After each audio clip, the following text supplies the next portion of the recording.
Vamos a partir con Macarena, que tiene 20 minutos. Yo me voy a despedir anticipadamente porque me tengo que retirar, pero aquí el equipo laboratorio sigue presente.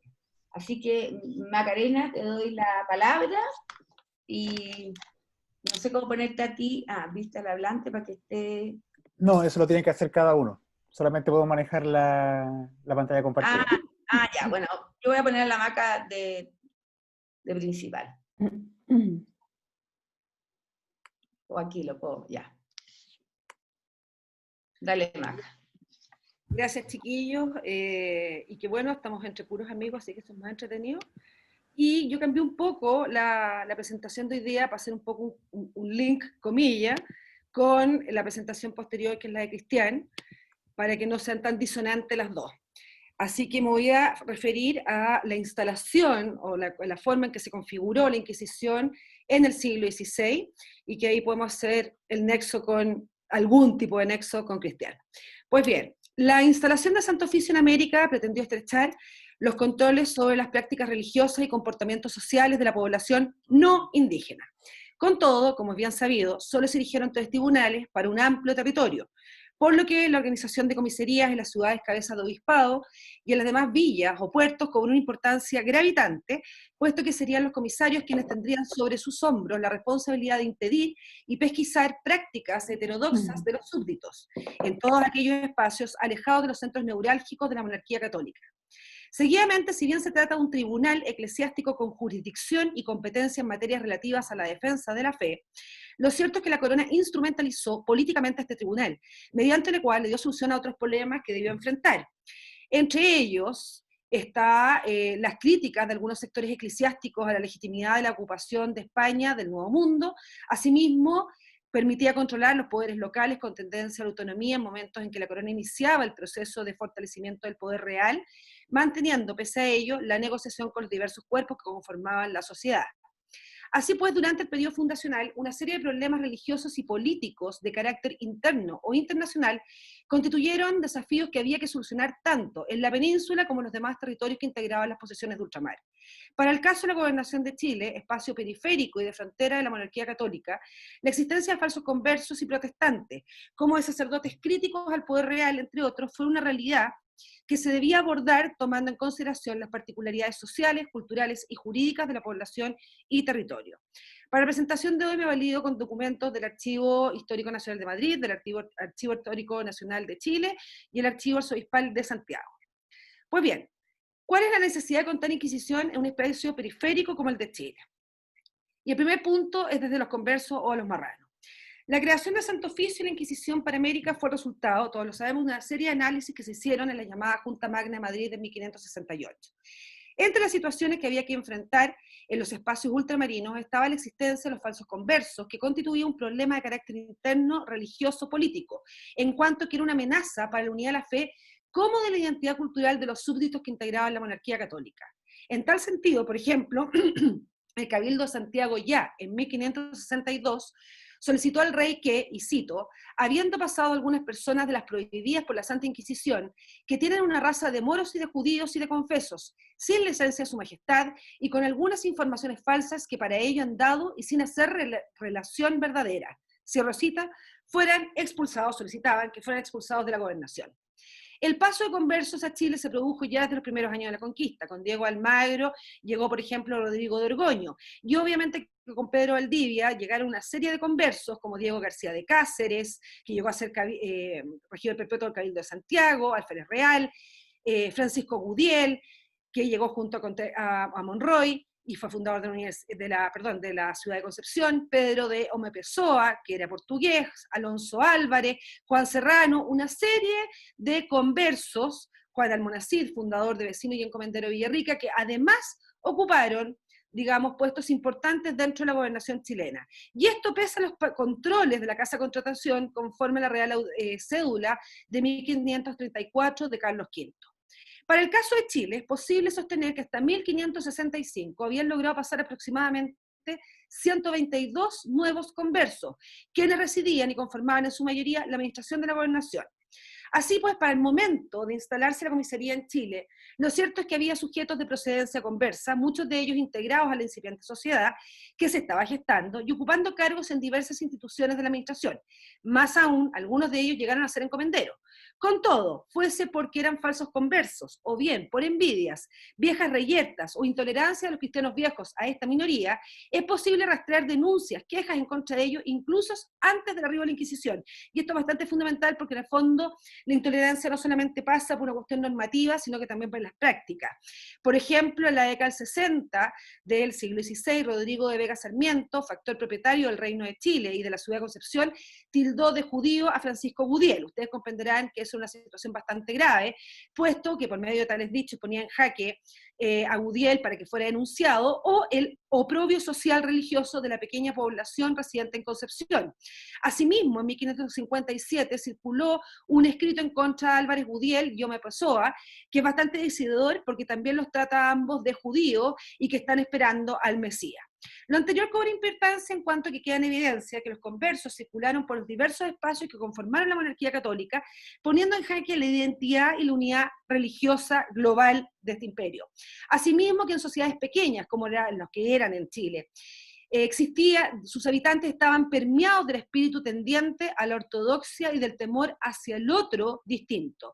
Es más, el que los propios vecinos acusaran unos a otros de ser judíos refleja lo incorporado que estaba la idea de rechazo a quienes no compartían la misma fe. Desde esa perspectiva, por tanto, se justificaba la creación de comisarios o comisarías para el caso de Chile. Por otra parte, tenemos el problema, se sumaba un problema de carácter externo o de carácter internacional. Esto es la existencia protestante que no solo podían poner en tela de juicio la unidad de la fe, sino que además podían provocar un eventual desmembramiento de la monarquía católica mediante alianzas con los indígenas rebeldes a la conquista.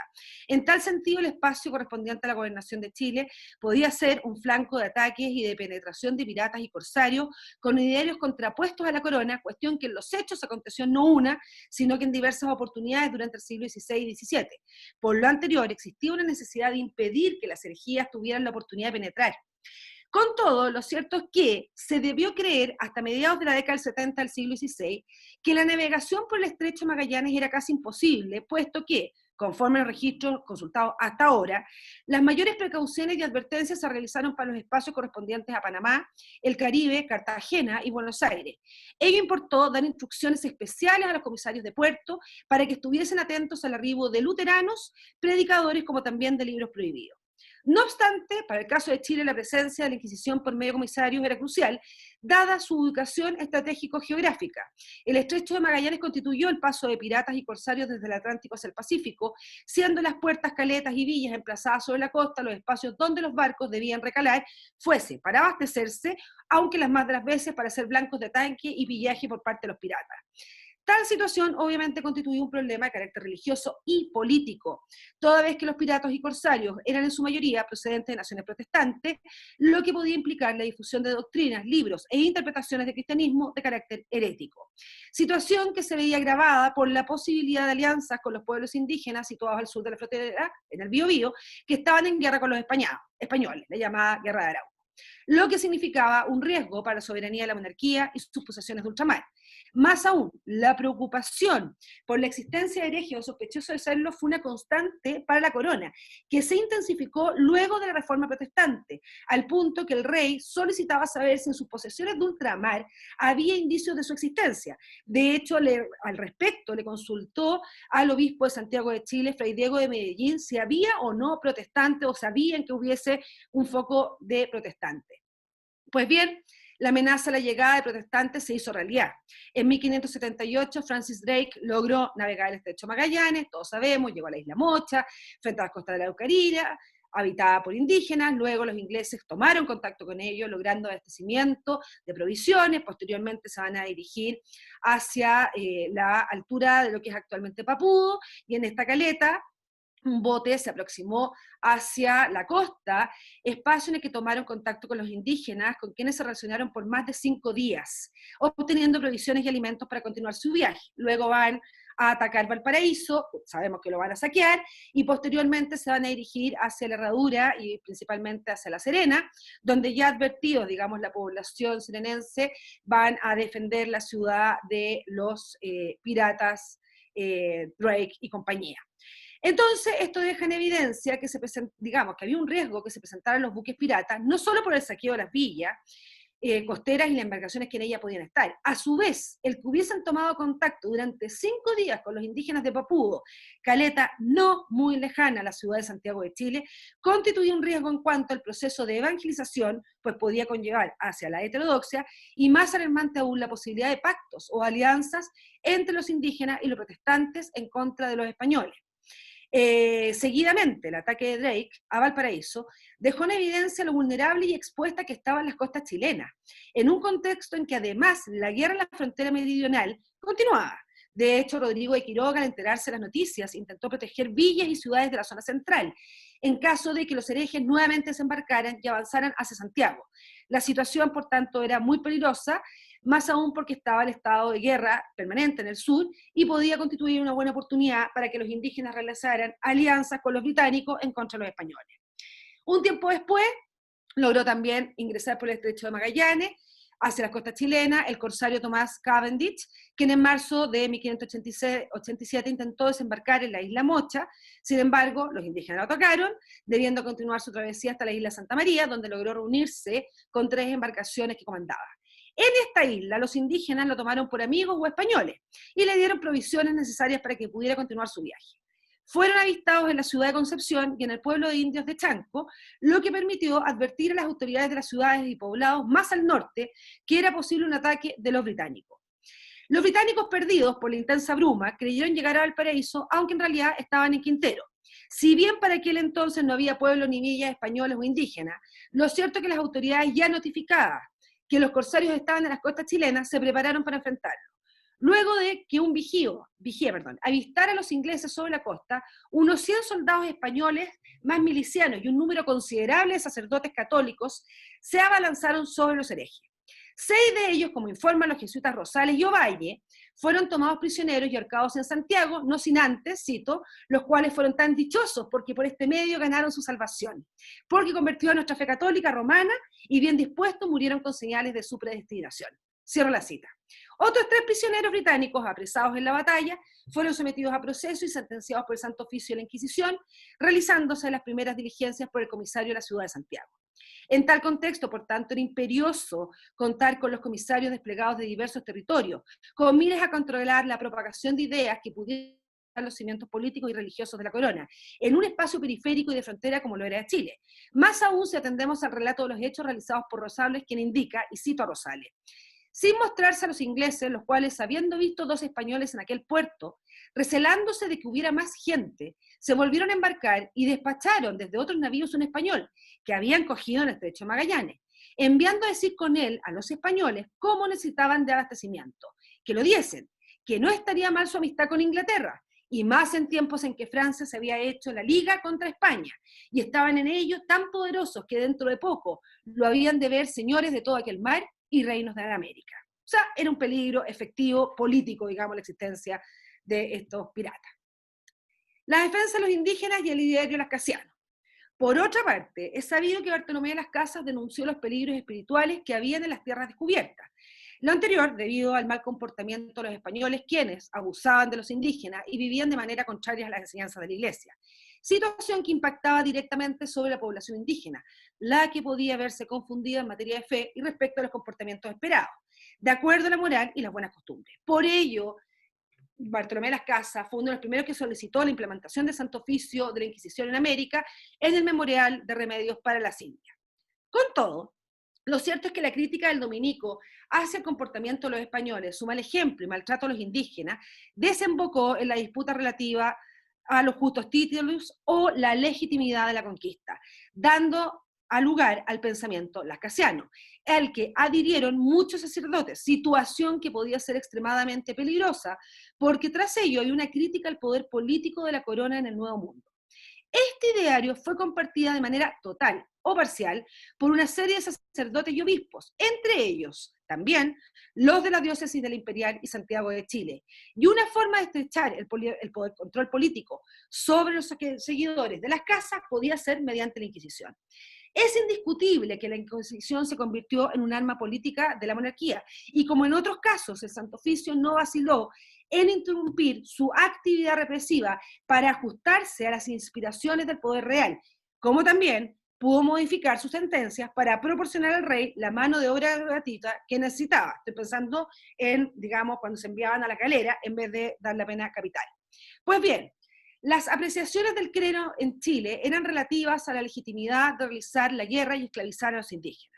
La correspondencia entre los obispos y el rey durante el siglo XVI dan cuenta de las reiteradas quejas en contra del trato de los encomenderos hacia los indígenas, como también de las autoridades de la administración regia.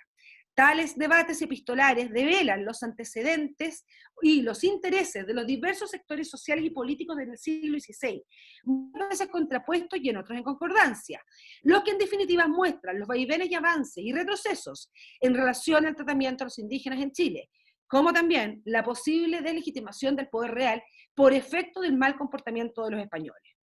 El obispo de Santiago, Fray Diego de Medellín, no cesó en pedir la justicia a favor de los indígenas y le indicaba al monarca, cito, hay muy pocos indios de paz y estos muy maltratados, y de tal manera que quien no lo vea no lo puede creer. Y todo procede de estas dichas guerras y de poca caridad y compasión a los naturales, que ellos y los sacerdotes que los adoctrinan andan muy ultrajados por los gobernadores, vecinos y corregidores, y administradores porque no ejecutan las células que en su favor vuestra majestad envía. Cierro la cita. Enfáticamente señalaba cuando había realizado las visitas, cito, andando visitando por los pueblos veía en mis propios ojos que todos los indios e indias, que en ellos estaban, así viejos como mozos, viejas y mozas, niños y niñas, y aún los ciegos y cojos, todos estaban ocupados en trabajo que si fueran salvajes. Tengo muy escrupuloso el estado de estos encomenderos, hasta que se haya tasa y paguen lo que deben. Cierro la cita. Afirmaba en el fondo que estaban, digamos, esclavizados estos indios, que tanto niños como mujeres, etcétera, y más aún delató que el sesmo que debía entregarse a los indígenas no era tal, puesto que se lo quedaban muchas veces los protectores, y que algunos tenientes de gobernadores, como el licenciado Calderón, hombre fiero y sin razón, porque cierra como toro a cuanto quiere, gran merced daría vuestra majestad a este reino en darle otro teniente más cuerdo y más acertado. En buenas cuentas, el obispo ponía el acento en los funcionarios de la corona, quienes también abusaban de sus cargos. Tales observaciones podían ser peligrosas para la legitimidad de la conquista. Por su parte, Fray Gil González de San Nicolás, quien llegó a Chile junto a García Hurtado de Mendoza, fue gran defensor de los indígenas y enemigo de realizar la guerra a esto, lo que le trajo innumerables problemas con los gobernadores y otros sacerdotes, puesto que el fraile intentó implementar en Chile métodos pacíficos de evangelización. Aunque, además, hay que sumar que el obispo de Santiago, Rodrigo González de Marmolejo, creó una junta de teólogos para que resolvieran las preguntas si era legítimo hacer la guerra a los indios, cuáles eran las obligaciones de los encomenderos, entre otras. Es más, aprovechando que Melchor Calderón, primer comisario de la diócesis de Concepción de Chile, realizó un viaje a la península, le solicitó que fuese a Roma para que obtuviese del Papa una bula relativa de composición para restituciones que los encomenderes debían hacer a los naturales. Lo anterior revela el ánimo pastoral del obispo, como también el cuestionamiento a la corona y a los españoles residentes en Chile respecto al trato a los indígenas. Por su parte, el obispo San Miguel de la diócesis del Imperial, desde el púlpito, primero en la Catedral de Lima, a propósito de celebrarse el Tercer Concilio de Lima, y luego en Chile, junto a Fray Gil González de San Nicolás, fueron los mayores defensores de los indios. El obispo, a su vez, escribió al rey apelando su conciencia con miras a que proveyera de manera rápida una solución a todos los males que estaban ocurriendo en la frontera. Entonces, de manifiesto que parte del clero y los obispos de las diócesis chilenas, a finales del siglo XVI, estaban empapados del pensamiento ideario lascasiano. Y ello, por cierto, podía implicar poner en tela de juicio la legitimidad del poder hispánico en los territorios de ultramar. En tal contexto, se trata de un tramado de poderes que se cruzan con intereses concordantes y otras veces contrapuestos. De ahí que si bien por una parte los obispos apelan a la corona, por la otra, discrepan con las diversas autoridades representativas de la monarquía por las políticas que se siguen en Chile. Por ello, ante la eventualidad que la situación se agravara, la corona estaba dispuesta a usar e instrumentalizar la Inquisición como una forma de neutralizar políticamente a personas, grupos o pensamientos que pudiesen poner en jaque su destino e ideal. Pero además, las opiniones de los obispos y de varios sacerdotes dejan entrever otro factor determinante y problemático en estas latitudes: el mal comportamiento de los españoles y sus ansias de poder, probablemente con aires de autonomía, situación que fue denunciada en la época. En efecto, el obispo Medellín comenta, cito, y vista tan grande perdición y estrago de conciencia, mandé a todos los confesores que no confesasen a vecino alguno, sin llevar licencia mía para poder confesar, y a ninguno se las di antes que me dejase la célula, firmada de su nombre, como quería, y pedía tasa para descargo de su conciencia, porque, ciertamente, no lo haciendo así, no estaban dispuestos para ser absueltos. Lo que se condenaba era la lujuria, el robo, la ambición desmedida y el homicidio que era causado por algunos españoles. En tal sentido, es emblemático el caso de Francisco de Aguirre, de los primeros conquistadores y fundador de la ciudad de La Serena en Chile, quien tenía un carácter violento e impetuoso, situación que provocó una serie de conflictos en la época, como el reclamo fallido para ser gobernador de Chile, luego de muerto Valdivia, o los desaires que realizó el recién llegado nuevo gobernador Hurtado de Mendoza, que conllevó que fuese apresado y enviado a Lima. Pese a ello, de Aguirre, por orden del virrey del Perú, conde de Nieva, tuvo el mando de la provincia de Tucumán, espacio en el que se consolidó y asentó la conquista española mientras fue su gobernador. Sin embargo, durante su gobierno en Tucumán, muchas de sus prácticas y de hecho desembocaron en dos procesos inquisitoriales, uno realizado por el obispo de Charca antes de la instalación del Santo Oficio y otro posterior a la instalación del tribunal en Lima. En ambos procesos se lo está, digamos, investigando por proposiciones o blasfemia.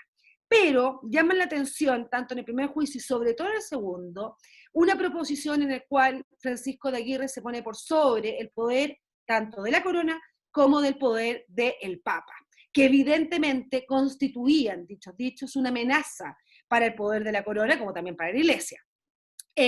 Por tanto, no solo contradecían la fe católica, sino que además de manera directa señalaba que estaba por sobre cualquier autoridad, siendo él a quien se le debía lealtad, situación que evidentemente ponía en peligro el poder y expansión de la corona.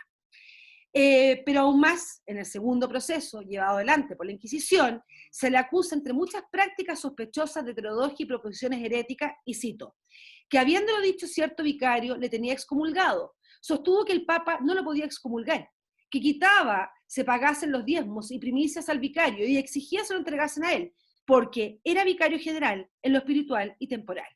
A su vez, el inquisidor Cerezuela agregó, y que llegando a Tucumán mandó a pregonar públicamente que desterrara a todos aquellos que se hallaron en su prisión, de su tierra y gobernación, a que no entrasen a ella so pena de muerte, y que había escrito el presidente de Oidores de los Charcas cartas desacatadas sobre su prisión, y que decían que todas las cosas que le habían acusado iba libre, que había sido mentira y se las había hecho confesar por fuerza, y que por ciertas cartas que había escrito a los licenciados Matienzo y licenciado Polo a otras personas, les decía que lo habían hecho confesar lo que no había hecho. Cierro la cita. Claramente, tras los cargos presentados en contra de Francisco de Aguirre, había un cuestionamiento de carácter político, puesto que a su vez, de acuerdo a la acusación, el gobernador ponía en entredicho los poderes espirituales y temporales. Incluso más, el que el inquisidor de Lima, Cerezuela, haya indicado que de Aguirre envió cartas a los grandes juristas Matienzo y Polo, más allá que tenían relaciones familiares, señalando que los autos eran mentira, nos devela que entre líneas que la causa tuvo un alcance mayor al estrictamente religioso y que existían tensiones en el interior de la gobernación como del obispado de Charca. En buenas cuentas, tras los procesos es posible sostener que más allá del clero por la ortodoxia religiosa, el celo por la ortodoxia religiosa, debido a una serie de proposiciones heréticas que formuló y por las cuales fue condenado, lo cierto es que Aguirre constituyó un peligro en cuanto que consideraba que su autoridad estaba por sobre todo los eclesiásticos. Asimismo, las noticias que llegaban a Lima en relación a su maltrato a los indígenas y españoles empujó al virrey Toledo a enviar una visita a Tucumán con la finalidad de contar con pruebas suficientes y de esa manera de ponerlo a su cargo. Dicho de otro modo, Francisco Aguirre, fue tenido por un hombre autoritario, con ímpetu autonomista, que podía poner en peligro el poder y la soberanía de la corona. Por lo anterior es posible constatar que la condena realizada tanto por el obispo de Charcas como el Tribunal de Lima estuvo la pretensión de aislar del ámbito político al conquistador, cuestión que fue así, debiendo retirarse de Tucumán para terminar sus días en la ciudad que había fundado, La Serena.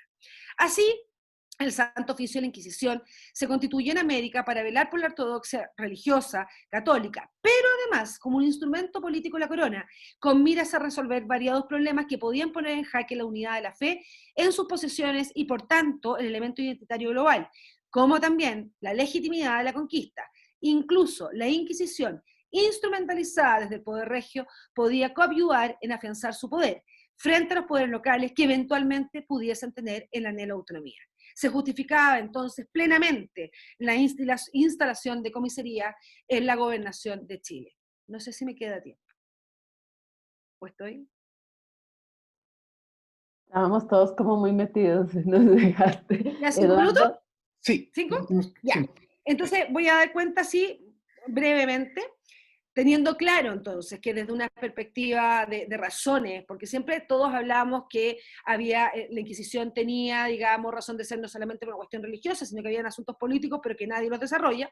Entonces, visto que en Chile sí efectivamente estaba esta razón, lo cierto es que al momento de fundarse el Tribunal de Lima en 1570, inmediatamente se van a crear comisarías para la gobernación de Chile. El rol de las comisarías fue clave, pues mediante las pesquisas e inicio de los procesos nutrían de causas al tribunal y con ello conservaban su importancia, legitimidad y validez en la sociedad.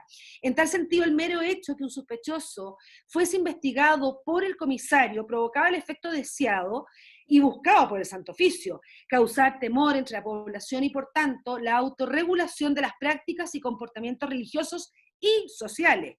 Así pues, el carácter intimidante de la institucionalidad de la Inquisición era representado en espacios alejados del centro neurálgicos del virreinato por los comisarios, lo que no solo, con solo, digamos, marcar su presencia entre la población, podía implicar el cambio de conducta. Ahora bien, lo interesante es que fundado, tal como les decía, el tribunal en 1570, inmediatamente se nombró comisarios para Chile y familiares. Por su parte, el Cabildo de Santiago reconoció el carácter público al representante oficial o comisario de la Santa Inquisición. Así pues, el canónigo tesorero Melchor Calderón fue, junto al canónigo Baltasar Sánchez, fueron los primeros comisarios para Santiago. O sea, se nombraron 2 para Santiago, lo cual es bastante llamativo. Mientras que para Concepción o la Imperial ese minuto 1. Asimismo, se nombraron los primeros familiares, entre ellos Cristóbal de Escobar, que duró muy poco porque murió prontamente, por tanto fue nombrado Francisco de Irarrázaval, y junto a este Juan de Angulo, el capitán Gaspar de la Barrera, el capitán Alonso Campofrío de Carvajal, Pedro Alonso Zapizo, Nicolás de Garnica, su hijo Martín López de Garnica, y se nombraron Alonso del Campo como teniente mayor receptor de La Serena y a Cristóbal Luis en el cargo de notario. En Concepción, para comisario, el deán, visor y vicario general, licenciado Agustín de Cisneros, que luego va a ser obispo de la Imperial, y asimismo fueron nombrados familiares de la diócesis Alonso de Toledo, Pedro de Salvatierra, Rodrigo de Vega, y en Castro obtuvo el título de Diego de la Guardia y el Imperial Luis Arguello de la Torre. Aquí 2 observaciones que dentro de los 5 minutos los 3 minutos que me tienen que quedar. Primero, que prácticamente todos los familiares que fueron nombrados, tanto para la diócesis de Santiago como para la diócesis de Concepción, fueron nombramientos de carácter irregular. ¿Por qué? Porque no hay, digamos, probanza de limpieza de sangre.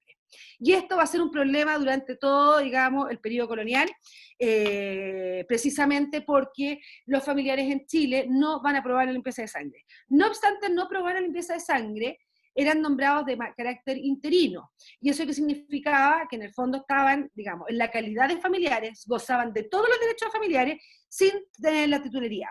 Y que eso va a ser de carácter bastante permanente y detrás de ello hay toda una lectura que dice relación con las conformaciones biológicas culturales de la élite nacional, en la cual es posible sostener que la mayoría de, digamos, los familiares en Chile tienen que haber tenido ascendencia indígena o conversa o afro, y que por lo mismo no podían ser familiares. Ese es uno de los problemas.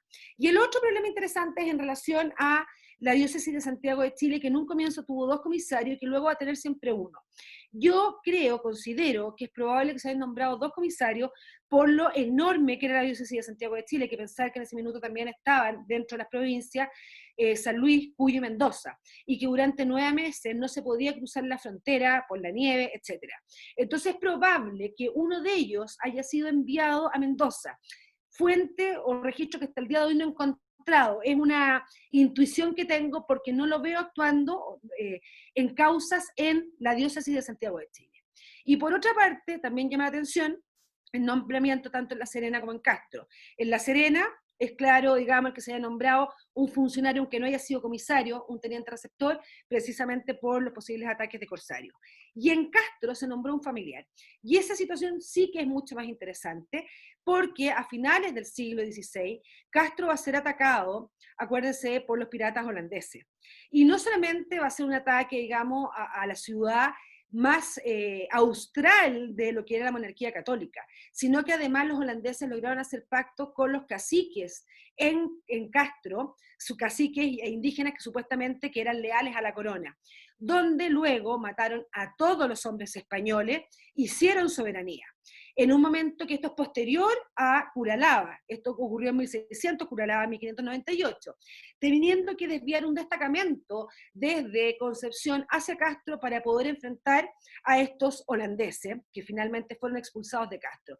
Entonces, digamos, es muy interesante y muy importante la ubicación y el nombramiento de sujetos en Castro, aunque no fueran comisarios, como una forma de poder velar por la ortodoxia, porque efectivamente había un peligro real en la época. Con eso termino para no pasar. Creo. Muchas gracias. Dale, Jimé. Muchas gracias, Macarena, por fascinante exposición. Tengo 1000 preguntas, pero yo ya me retiro, así que le doy la palabra a Dina. Creo que todos disfrutamos muchísimo este recorrido por Chile de la Inquisición, los obispos, ¿no es cierto?, los sacerdotes, los distintos protagonistas un poco de esta historia. Así que le doy la palabra a Dina y me despido. Gracias, Jimena. Voy a tomar el relevo de Jimé. Gracias, profesora Macarena, por la presentación. Yo tengo por ahí algunas preguntas que tienen que ver, bueno, igual con mis propios temas de interés. Vamos a dejar un tiempito para que vayan decantando un poco las preguntas. Recuerden que las podemos ir haciendo en el chat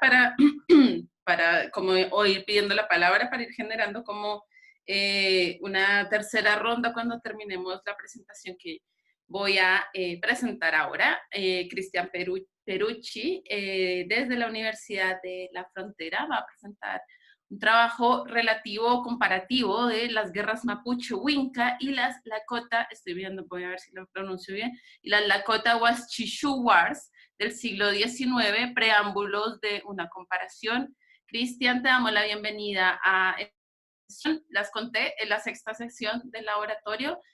Muchas gracias por estar aquí. Te doy el tiempo para que puedas hablarnos sobre tu trabajo. José Araneda, listo, estás anotado. Gracias, Dina. Gracias, Eduardo. Y bueno, agradezco también virtualmente a Jimena. Para mí, bueno, yo a lo largo de los años en el laboratorio y siempre es un clima bien grato y bien y de mucha calidad. Entonces, además se genera una discusión especial, ¿cierto? Que no se da en las instancias. Eduardo, yo voy a presentar algunas cositas, así que en algún minuto voy a pedir compartir. Sí, tienes permiso, puedes pantalla. compartir ya. Ya. Entonces, el código que voy a presentar se llama Las guerras Mapuche-Winca y las Lakota Wars, siglo XIX, preámbulos de una comparación. Primer punto es lo comparativo. Los de comparación arrancan del diálogo con colegas norteamericanas y británicas que desembocaron en un pequeño coloquio realizado hace menos de un año. En la preparación de esa exposición, que originalmente no tenía un carácter comparativo, mi intención era elaborar una argumentación que buscase responder a la siguiente pregunta. ¿Cómo o por qué o qué parte de la historia mapuche podría despertar el interés de una audiencia estadounidense? Con esa reflexión en mente, La lógica era instalarse en un esquema conceptual que otorgase facilidades para dar cuenta de una historia lejana en lo geográfico, ¿cierto? Para proyectar una aproximación comprensiva de una realidad local ajena. Desde la década de 1980, en ese sentido, existen varios trabajos en inglés que se desarrollan en el marco teórico de los borderlands, que con más o menos detalle guardan mucha semejanza con lo que en Chile conocemos como los espacios fronterizos, ¿ya? Es más, en el libro Bárbaros, del autor David Weber, le da bastante protagonismo al mapuche como quien entrega contenidos para la construcción de la imagen del bárbaro en el periodo borbónico. Y además reconoce el autor la necesidad de fomentar estudios comparativos y contextualizados, en especial en los espacios que pasan de ser hispanos a ser territorio estadounidense posteriormente. Los borderlands se constituyen como un andamiaje sobre el cual tratar temas de género, de identidad cultural, de historia política y otros como la expansión del Estado, la ocupación y la anexión por vía de la guerra de territorios y sociedades indígenas.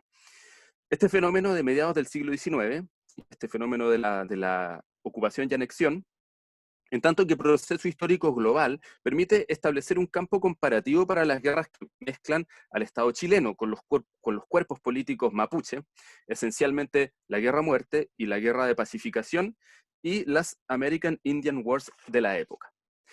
Para afinar los términos de la comparación, es viable tomar prestados algunos planteamientos expuestos por el autor Steven Szabol en su libro El toque de la civilización, comparando la colonización interna americana y rusa, ¿sí?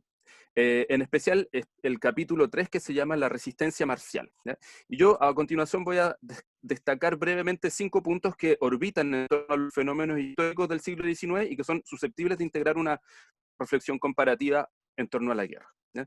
El punto primero es lo titulé la crítica académica. En tono de protesta, Szabol sugiere que, para el caso estadounidense, existe mucha información y mucha atención dirigida a los personajes y los eventos históricos, cuestión que nubla y desdibuja la comprensión de los procesos históricos generales. Para los estudios de las relaciones chileno-mapuche, diría yo, adolecemos del mal contrario, es decir, tenemos muchísimo más claro los procesos generales y menos desarrollado el conocimiento de personajes y eventos específicos. El punto 2 lo intitulé El trasfondo político. Los soldados estadounidenses celebraron tratados y sellaron alianzas con distintas agrupaciones Sioux, que propiciaron la división entre ellas y por consiguiente su debilitamiento. La división es un rasgo muy común, por otra parte, en la sociedad mapuche, y en sí misma tiene su propia trayectoria que le da mayor densidad en tanto que entidad histórica. Solo por mencionar un ejemplo, en el contexto de la guerra a muerte, las contiendas entre distintas parcialidades mapuches se expresaron frecuentemente en su asociación con el bando monarquista o patriota, alimentando a su vez la división dentro del espacio Winca, ¿ya? Obviamente estas contiendas son bastante más complejas y tienen muchas especificidades, ¿cierto? Pero me importa dejar en claro que la división no debilita la vigencia mapuche como sujeto histórico, ¿ya? El punto 3 lo intitulé Diplomacia y Mediación, ¿ya? Las características de la política indígena se ven influenciadas o más directamente afectadas si en sus contactos diplomáticos aparece más de una nación colonizadora. Y acá conecto un poquito también con lo que nos acaba de presentar Macarena, ¿ya? Acá podemos pensar en el caso del Imperio Comanche, que en su máxima expansión estaba en activa relación con Nueva España y las colonias de Luisiana, o el de la Confederación Iroquesa, emplazada entre colonias inglesas y francesas, que durante mucho tiempo debió construir una delicada neutralidad para evitar ser avasallado, ¿cierto? En el caso mapuche, pese a que hacia fines del siglo XVIII su territorialidad conecta los borderlands del Biobío, de Valdivia, del sur de Cuyo, de Buenos Aires, del Río Negro, del Chubut, siempre se topa con una misma identidad colonial hispana.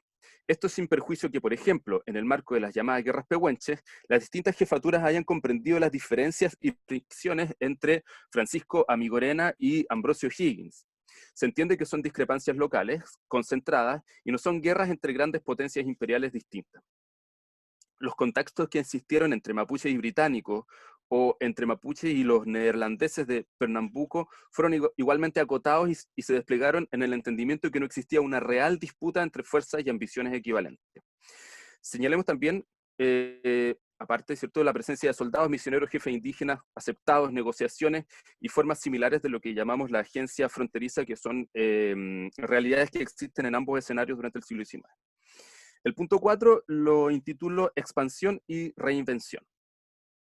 Las colectividades indígenas norteamericanas, en particular Lakota y Comanche, que son las que yo un poco conozco o me he aproximado un poco más, ¿cierto?, a través de los siglos pasaron por procesos de expansión territorial y económica normalmente asociado al manejo del caballo.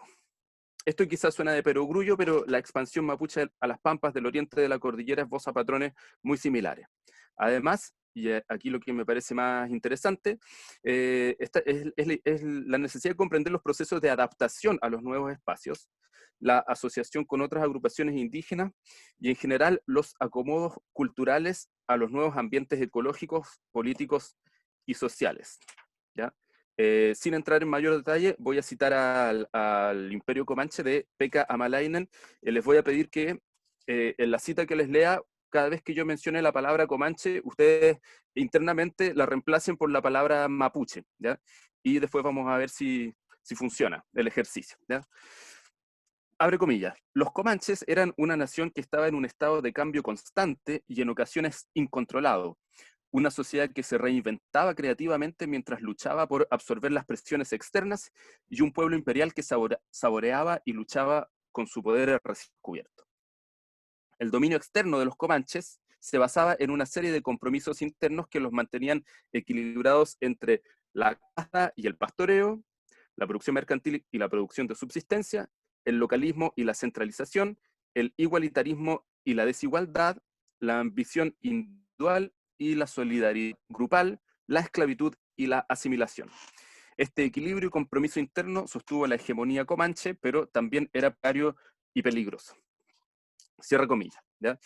Y más recientemente, el mismo autor, en su recién publicado libro Lakota América, ¿cierto? Vamos a hacer el mismo ejercicio, yo voy a leerles una cita y ustedes reemplazan la palabra Lakota por la palabra Mapuche, ¿cierto?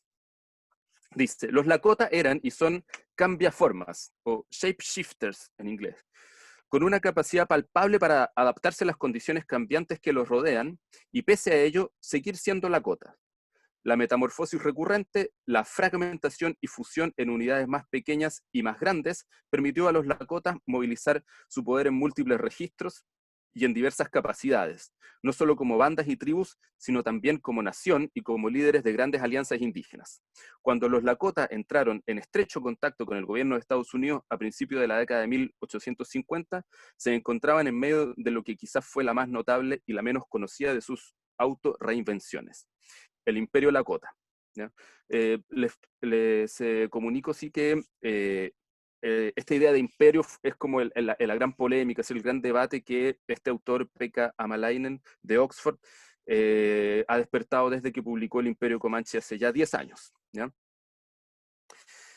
Limando algunos detalles, es asombrosa la similitud de lo planteado por Amalainen con el fenómeno de la lógica caníbal, que es la manera en que André Menard hace un tiempo atrás leyó a Guillaume Bocara, a saber, un cierto modo propiamente mapuche de inscribirse en la historia, caracterizada por un movimiento de apertura al otro y por el acto de captación de la diferencia que lo realiza. También, con lo planteado por Silvia Rato e Ingrid de Jong, que aquí presente, en su estudio sobre Calfucura, ¿cierto? Y la oscilación que plantean entre la confederación y el cacicato. Punto 5. La historia de los fuertes. Un último punto que es digno de explorar tiene relación con el desglose en el largo plazo de la función y la razón geopolítica de los fuertes o sistemas de fuertes.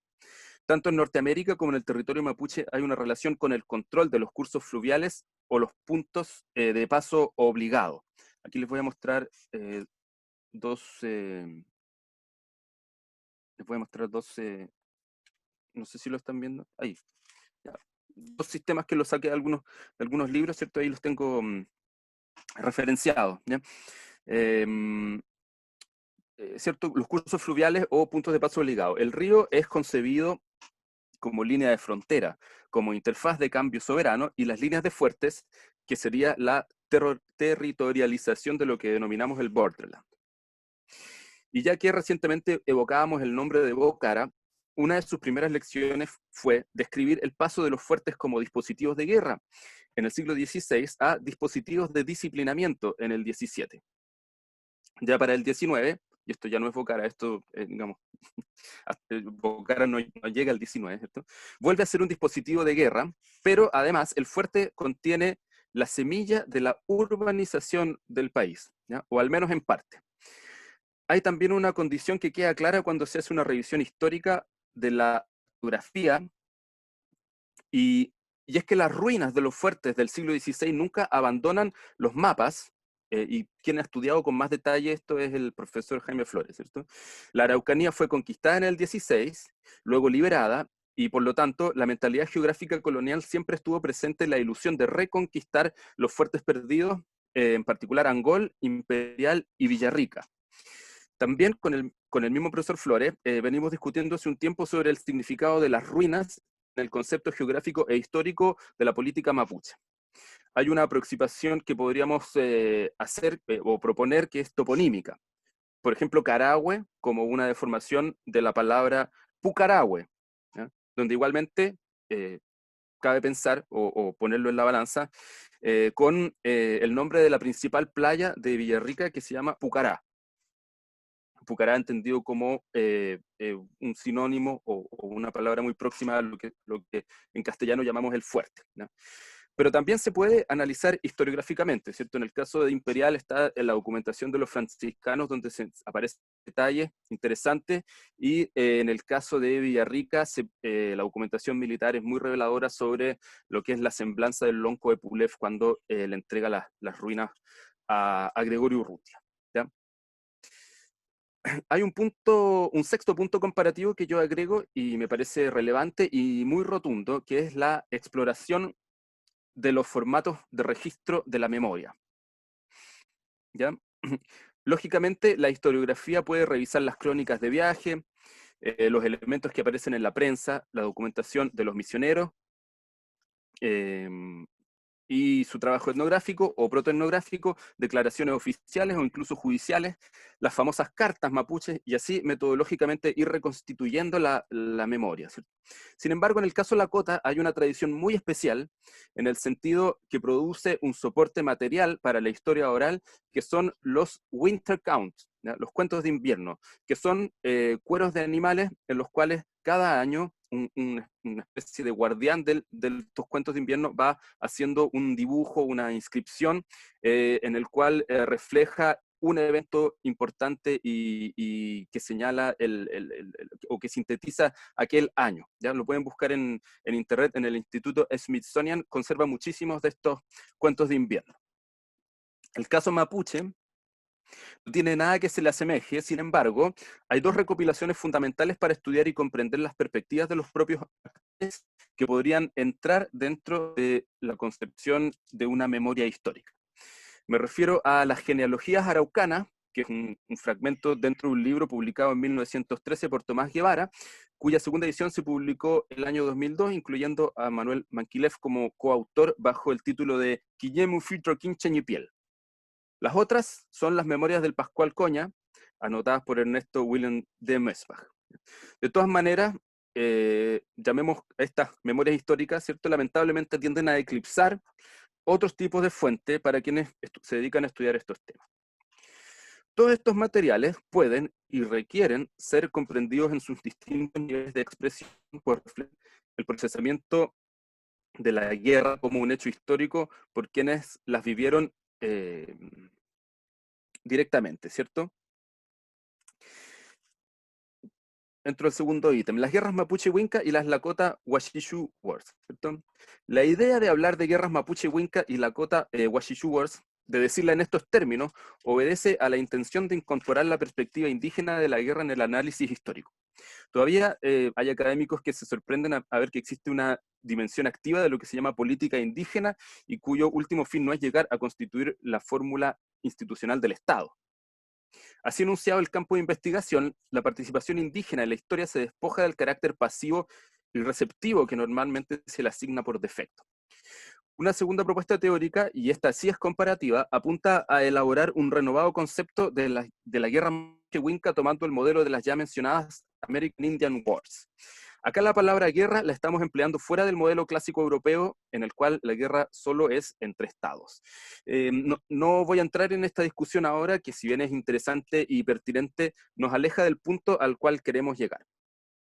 Las ventajas que nos proporcionan las American Indian Wars es que compendian los conflictos armados entre las sociedades originarias y las fuerzas coloniales o criollas y sus vastos que son el Estado-Nación.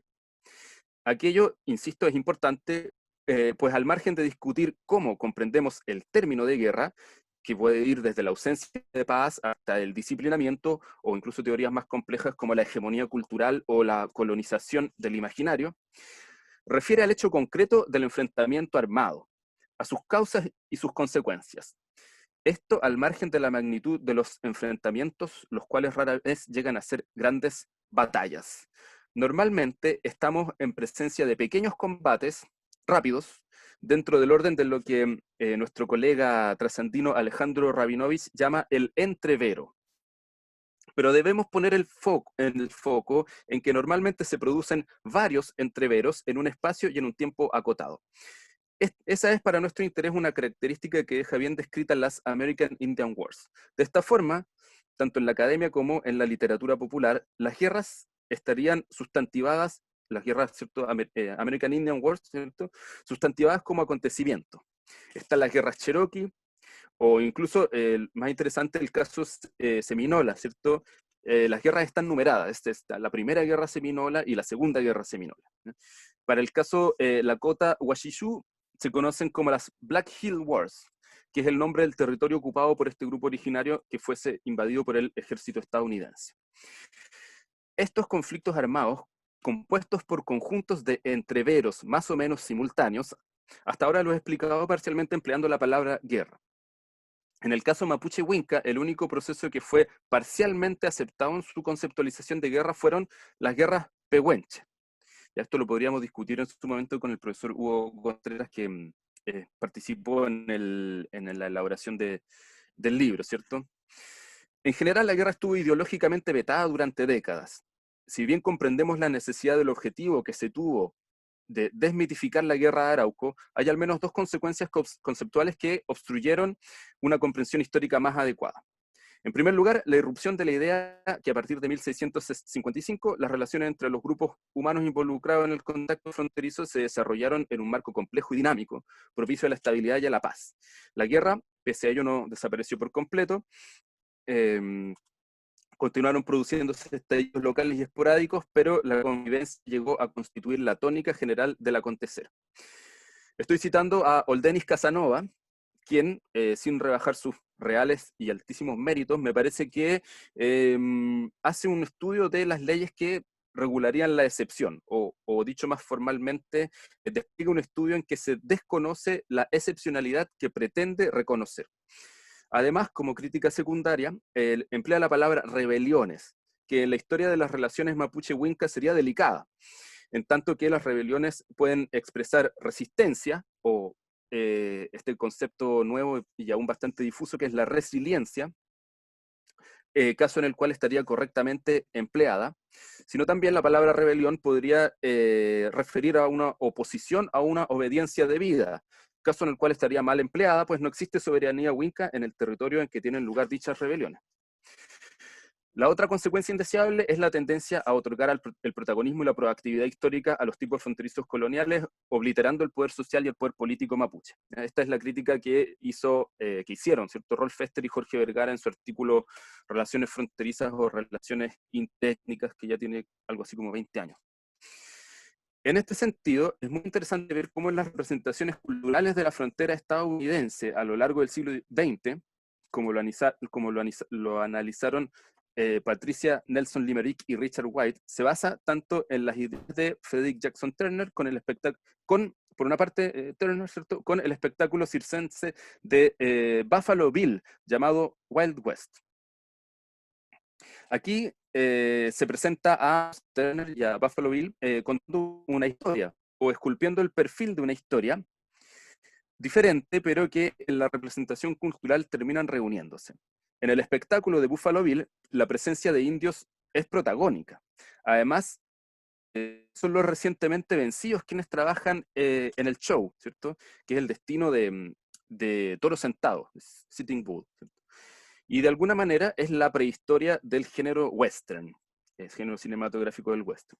En los trabajos de Turner, el indio es marginal o está completamente ausente, tal como lo ejemplifican las siguientes láminas. No sé si se alcanzan a ver muy bien, ¿no? Pero hay otro elemento más que es interesante resaltar, que es la diferencia y a ratos la disputa entre el settler, o lo que en castellano llamaríamos el colono, y el scout, que sería el militar, ¿ya? El settler abre la frontera, ganando el espacio al bosque, a la montaña, a los ríos, los accidentes naturales y tejiendo una relación sentimental con la tierra, contra el scout que conoce al indio, habla su lengua, probablemente es mestizo y por ello es exitoso cuando los enfrenta en combate. Vamos a retomar esta idea cuando, al cierre de esta presentación. Hay una cosa más que quisiera decir respecto a la conceptualización como Mapuche Winca y Lakota Washishu. Según Amalainen, la palabra Washishu no solamente designa al hombre blanco. Si pensamos que los contactos comenzaron a fines del siglo XVII, es decir, tardíamente, y se intensificaron en la década de 1850, el modelo principal del Washishu en todo este tiempo fue el comerciante, quien proveía de armas y de objetos de hierro. ¿Ya? Esto lo plantea Amalainen después de haber interpretado, de haber leído algunos cuentos de invierno, ¿cierto? Washishu entonces serían, cito, personas de piel blanca y de posesiones especiales impregnadas de cualidades extraordinarias. Esto es muy diferente a la historia y a la etimología de la palabra Winca, que, sin entrar en detalle, señala ahora un nuevo invasor, ¿sí? We Inca, o bien, como lo señala Martina Lonqueo, a un ladrón, ¿ya? Voy a entrar al punto 3 que me va a servir como conclusión, ¿cierto? Después de haber despejado estos aspectos claves del andamiaje, este último ítem le va a hincar el diente a la comparación, ¿cierto? Las Black Hill Wars es el nombre que se le da a veces a la guerra que enfrenta al pueblo Lakota contra las Fuerzas Armadas estadounidenses. Otras veces refiere a las primeras campañas que se desarrollan en ese vasto lugar desde 1876. Al igual que la Guerra sin Cuartel del año 1868-69, que es la manera en que se conoce la conquista y anexión del río Mayeco, son campañas, guerras dentro de otras guerras más extensas y definitivas que desembocan en la anexión política y territorial.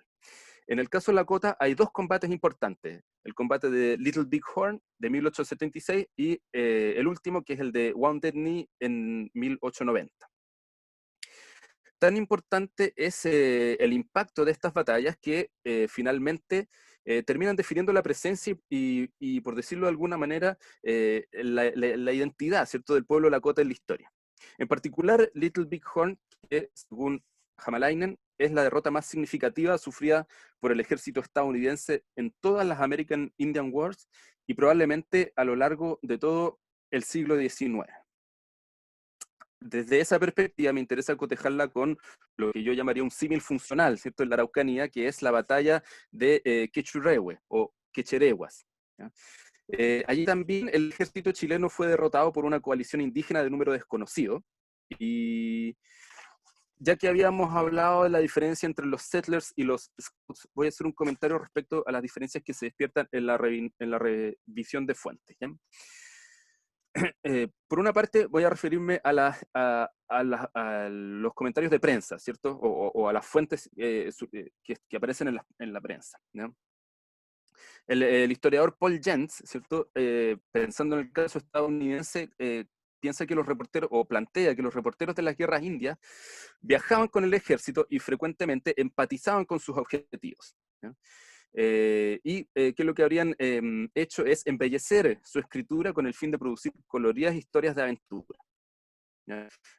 Hay medios de prensa de la frontera del Biobío, en especial el Correo del Sur de Concepción, que calzaría, ¿cierto?, con esta descripción y que además son los orígenes del periodismo penquista, ¿no? Pero este medio, el Correo del Sur, desaparece a mediados de la década de 1860 y en un momento en el cual aparecen otros periódicos en Concepción como La Reforma, ligado al Partido Radical, y la Tarántula, ¿ya? Y en Los Ángeles, el Meteoro, ¿ya? Que si bien comparten el mismo estilo de trabajo, es decir, el reporteo y la recolección de información por parte de los corresponsales, no necesariamente conservaban el objetivo de respaldar las operaciones del ejército en sus páginas, ¿ya? Además, hay una disputa local entre Los Ángeles y Concepción por el control de la información que surge del Mayeco, ¿ya? Pero así como se puede respirar en la crónica de Pedro Ruiz Aldea, que además es el director del diario El Meteoro de Los Ángeles, la idea de fondo es proponer una solución, la idea de fondo de estos diarios, ¿cierto? Es proponer una solución alternativa a la militarización de la frontera. La finalidad más nítida era recoger las voces de los colonos y convertirse en el recurso para sus quejas y críticas y lamentos. ¿Ya? Voy a extractar a continuación una nota para señalar las ácidas de Cornelio Saavedra en la frontera y para resaltar también lo que sería esta diferencia entre los settlers y los scouts, que quizás es nueva de puro vieja, ¿ya?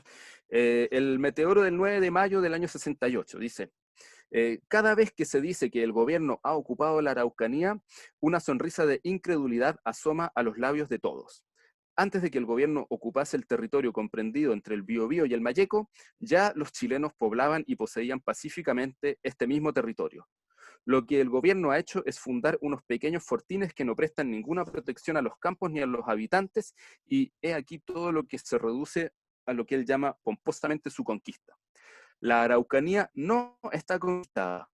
Esto sería preciso que el señor Saavedra hubiese poblado de fortines toda la tierra, ya que este es su sistema de reducción. Siquiera que hubiese sometido al imperio de las autoridades constitucionales todo el territorio comprendido entre el Mayeco y el Tolten. La Araucanía no está pacificada ni puede estarlo desde que el vandalaje es lo que impide. Voy a dejar esta cita. Voy a poner otra cita que también me parece muy llamativa, ¿cierto? Dice, del mismo diario. Porque don Cornelio, de palabra y por escrito, ha estado encareciendo la tranquilidad de la Araucanía, nadie quiere emigrar para allá, sino para acá. Y él mismo lo ha hecho así yéndose a Santiago.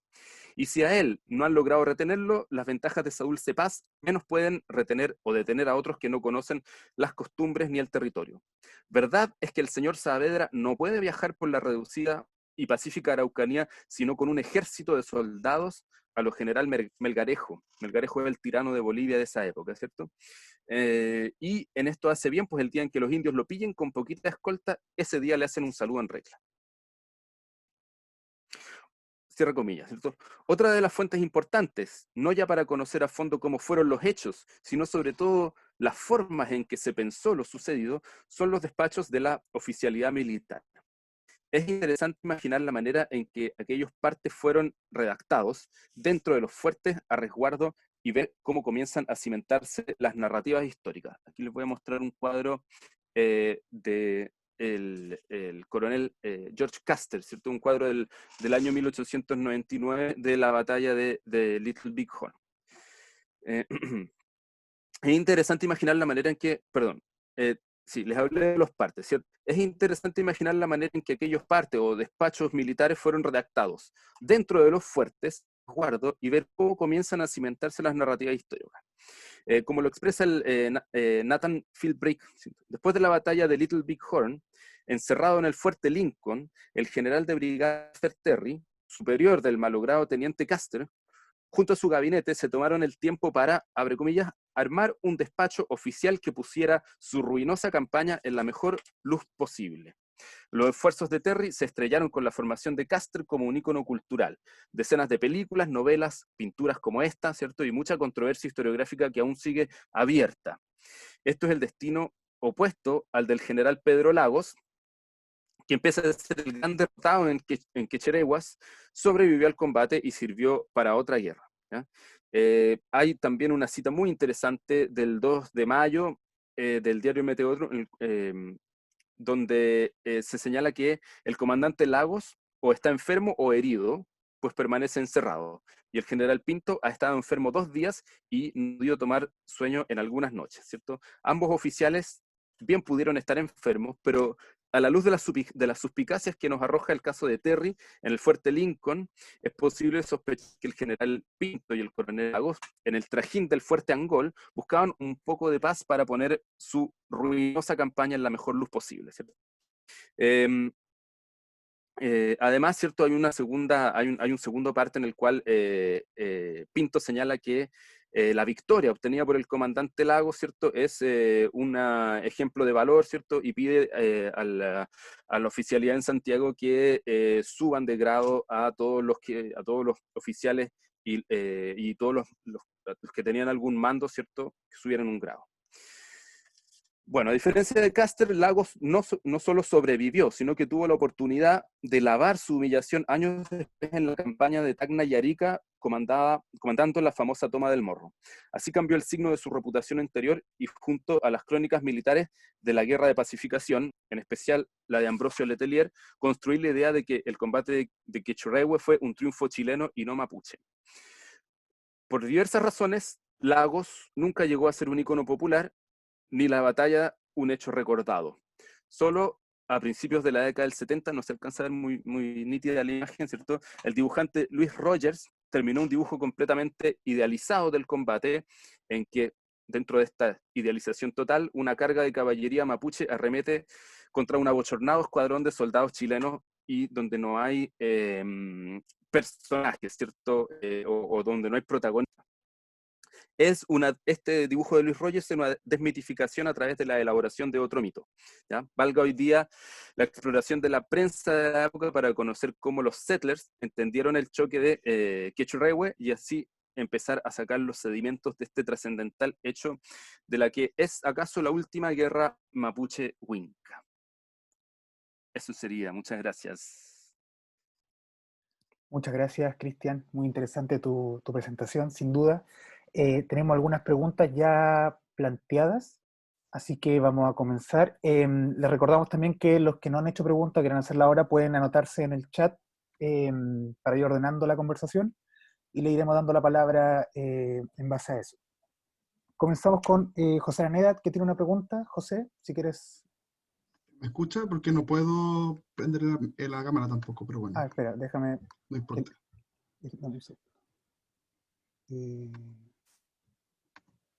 Bueno, puedo hablar entre medio. No. Ahí sí. Hola, Maca.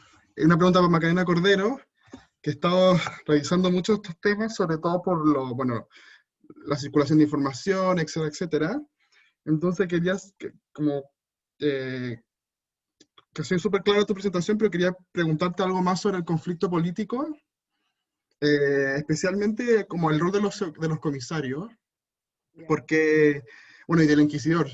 Es como está súper documentado cómo los inquisidores se pelean con los virreyes al punto que incluso el virrey impide la circulación de cartas hacia la Suprema. Entonces querías preguntarte sobre el rol de estos comisarios y en relación a los piratas, porque siempre cuando aparecen estos infieles acechando un poco el virreinato, el que me aparece siempre es el agente político, no el comisario. El que informa siempre es o un corregidor, o un teniente, o etcétera. Entonces, quería saber si podía reflexionar un poco más sobre el rol de estos comisarios, y también cómo tiendo a pensar, pero eso es como solo sin ninguna sistematicidad, que en general los comisarios están súper arraigados en la localidad. Entonces, como también pensar sobre cuál es el interés que protegen, el interés de la comunidad o el interés de la Inquisición.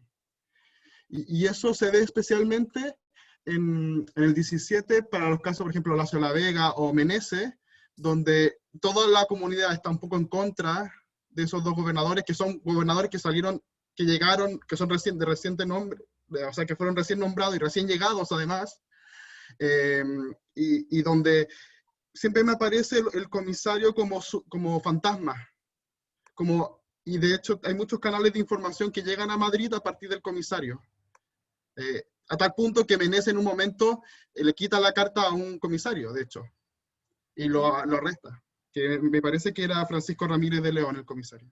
Entonces quería ver cómo está la ortodoxia por un lado, que yo creo que hay una competencia por velar quién es o el virrey, o el gobernador, o el comisario, pero también una suerte de competencia y pelea constante entre este comisario local, como parte del interés local, frente a las autoridades más imperiales. Entonces quería como que reflexionaras sobre eso. Gracias.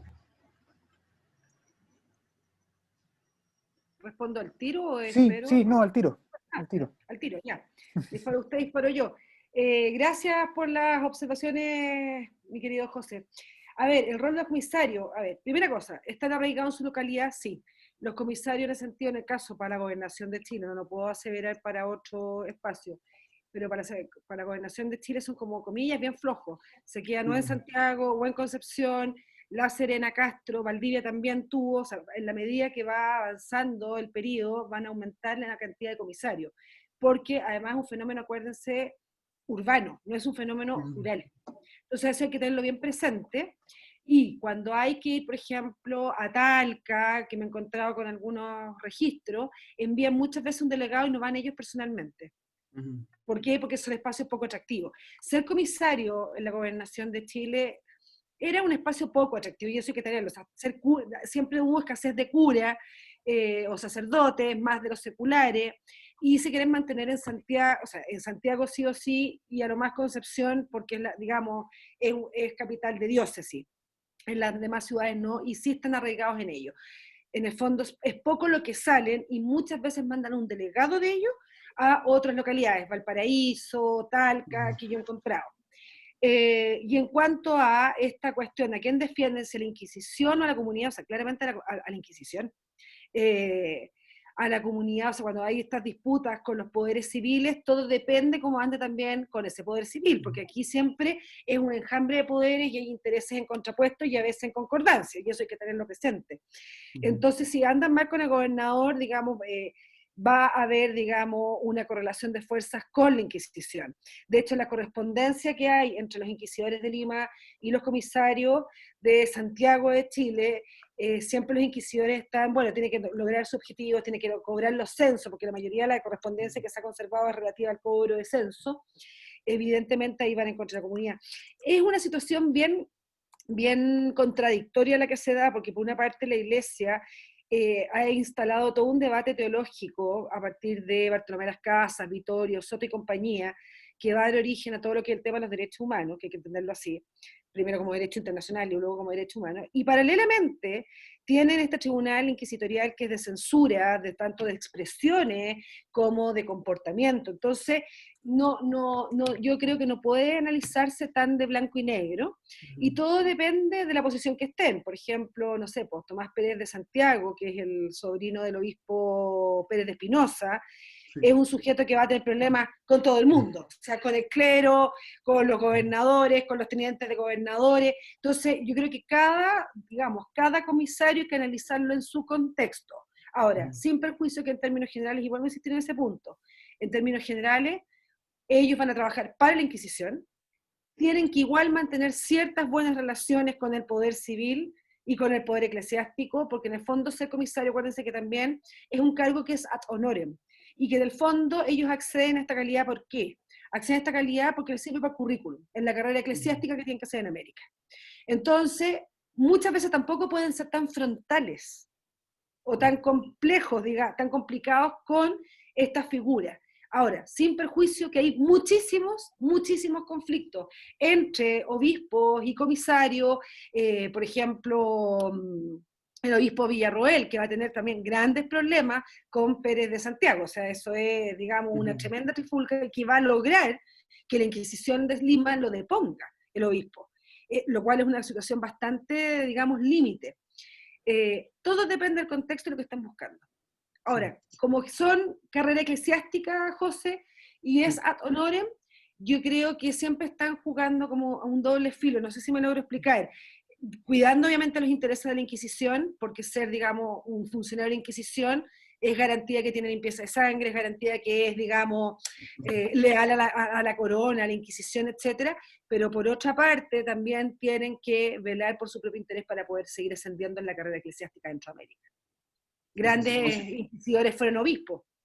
Solo una cosita que me pasó que me encontraba muchas cartas rebote que pasan porque son enviadas vía Inquisición, porque supuestamente por el secreto, etcétera, van camufladas, pero en realidad las derivan al Consejo de India.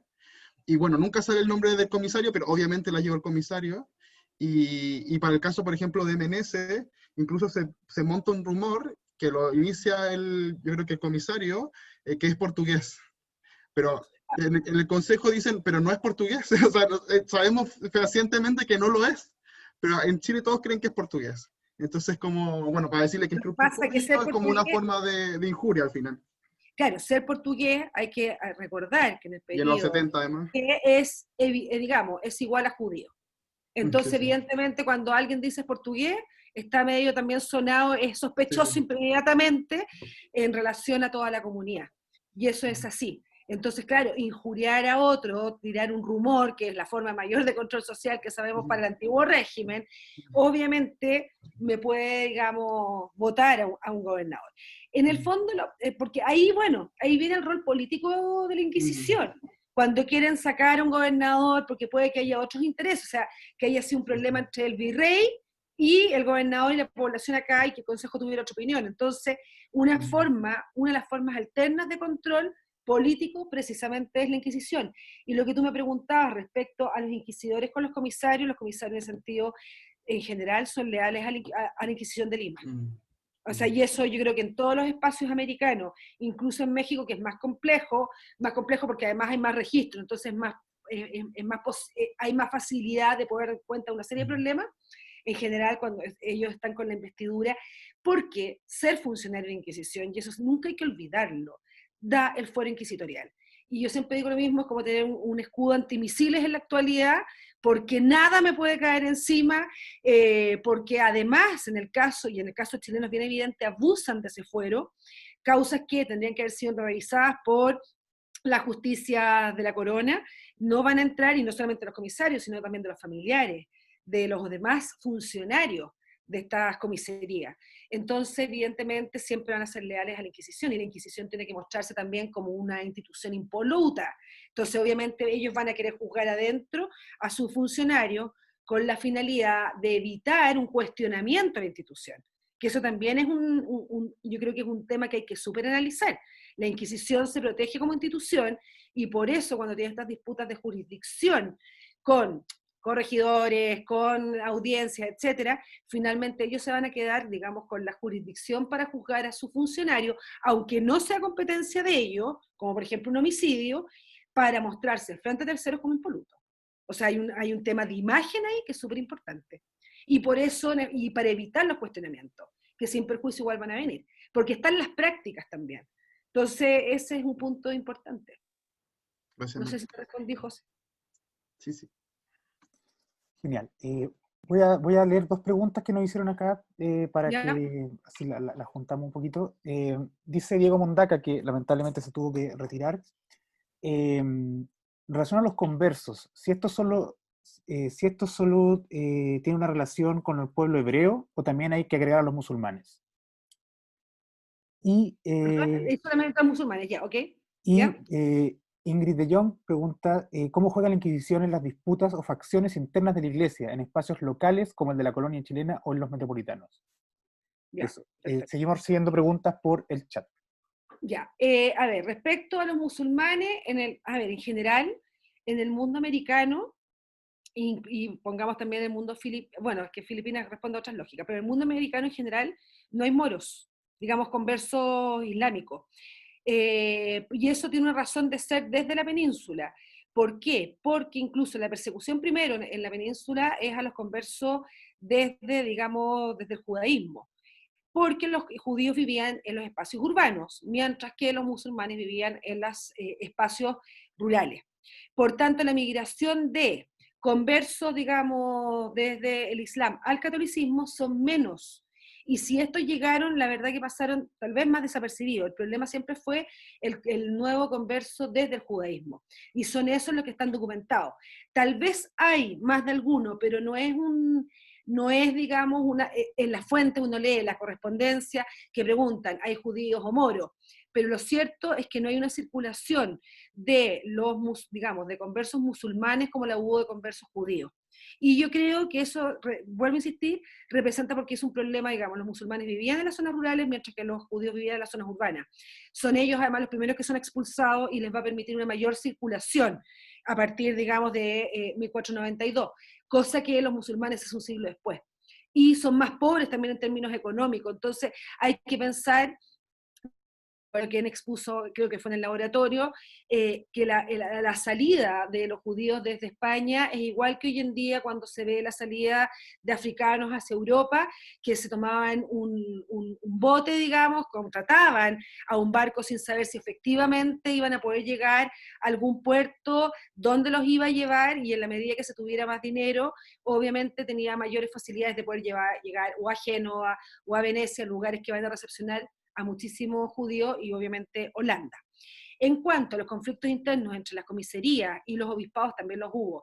En el caso, o sea, el caso emblemático siempre es, tal vez porque está más documentado, el comisario Pérez de Santiago con el obispo de Santiago, porque realmente Pérez de Santiago fue un hombre conflictivo, que trató de poder armar redes acá, pero se le acusaba de que era español, que además llama la atención eso, estamos en el siglo XVII, comienzo del XVII, y que además al que le va a corresponder hacer el inicio del proceso contra Maldonado da Silva, y se le acusa de que es español, frente a los demás sacerdotes, que en Chile son, digamos, criollos, nacidos en Chile, en Tucumán, en Perú, pero se le acusa que es español, y eso es bastante llamativo ya, digamos, en el siglo XVII.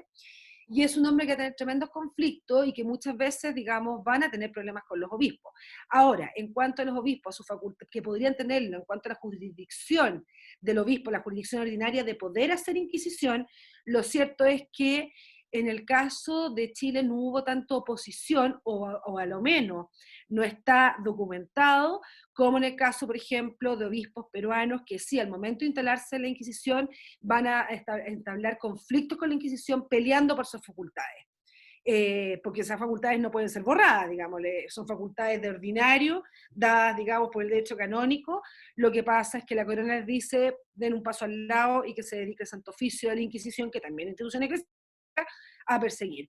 Entonces los conflictos van a ser más que por la jurisdicción de acusar a un sujeto, de procesar a un sujeto por hereje o sospechoso de serlo, van a ser por conflictos internos que ellos tengan, por ejemplo, por cobro de peso, por problemas, por ejemplo, con los canónicos, por problemas, todas estas cosas de los ceremoniales, que si quien se sienta primero o segundo, en eso hay conflicto. Porque los comisarios van a abusar también de su posición para, en el fondo, presentarse como la máxima autoridad en los espacios periféricos de los tribunales de asiento, para decir que están por sobre los otros.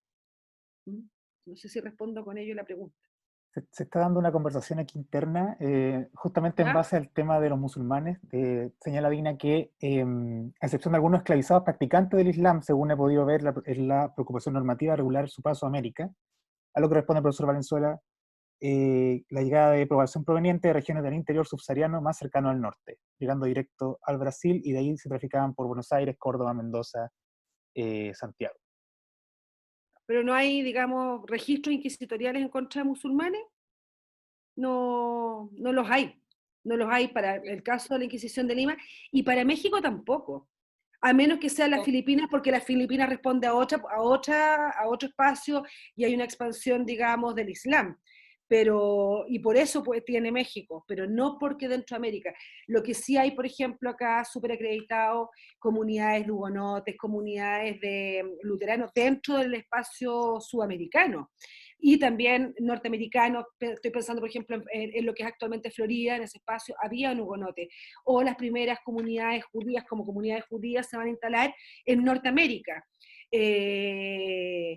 Pero como fenómeno, digamos que ya había una política clara, o sea, está en la fuente, hay que ir contra los, digamos, falsos conversos musulmanes, pero no hay, digamos, una seguidilla en contra de los musulmanes. Perfecto.